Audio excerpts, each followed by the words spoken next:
Every year, millions of people arrive at the base of the Trikuta mountains in Jammu. Their goal is a punishing 13-kilometer climb up steep, winding inclines to reach the distant white buildings carved into the peaks.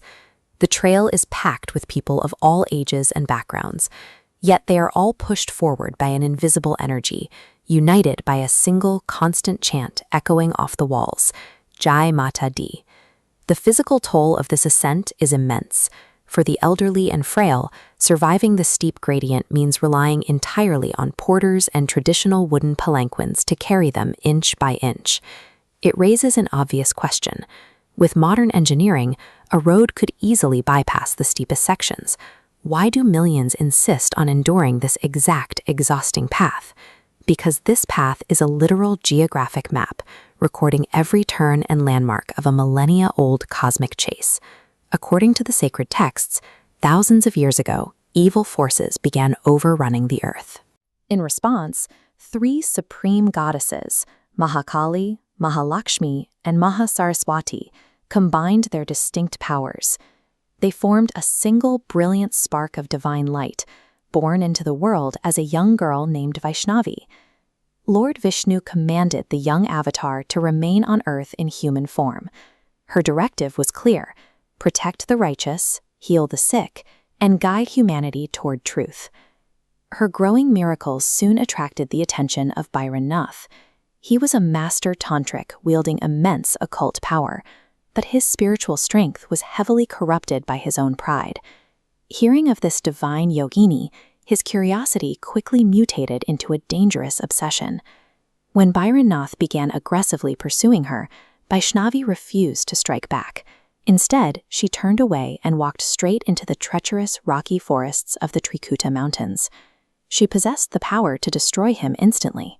Her retreat was an act of infinite patience, giving human ego every possible chance to abandon its pursuit before facing total annihilation. As the goddess moved higher into the peaks, the devotees who followed her grew exhausted and bursty. She drew her bow and fired an arrow directly into the dry earth. Instantly, a pure stream of water burst to the surface, a river known today as Ban Ganga.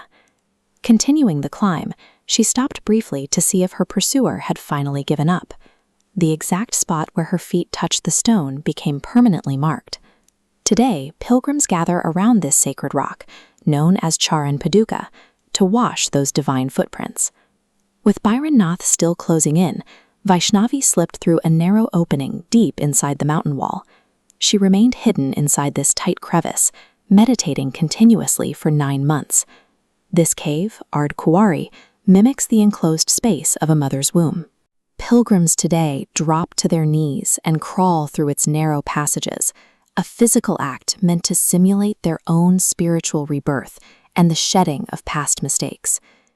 Every time the goddess stopped to care for her followers or isolate herself from Bhairon Nath's aggression, she physically altered the mountain, leaving behind a geographic waypoint for future generations to cleanse themselves. But patience has a limit. After 9 months, Vaishnavi emerged from the stone. She delivered one final warning for Bhairon Nath to abandon his pride. Blinded by his obsession, he lunged at her. The peaceful, compassionate yogini vanished. In her place stood the terrifying, destructive form of Maa Kali, radiating absolute fury. The battle shook the bedrock of the Trikuta mountains. It ended with a single, devastating sliting of her blade. The strike severed Bhairon Nath's head with such force that it flew across the sky, landing squarely on a neighboring mountain peak. This violent conclusion was inevitable.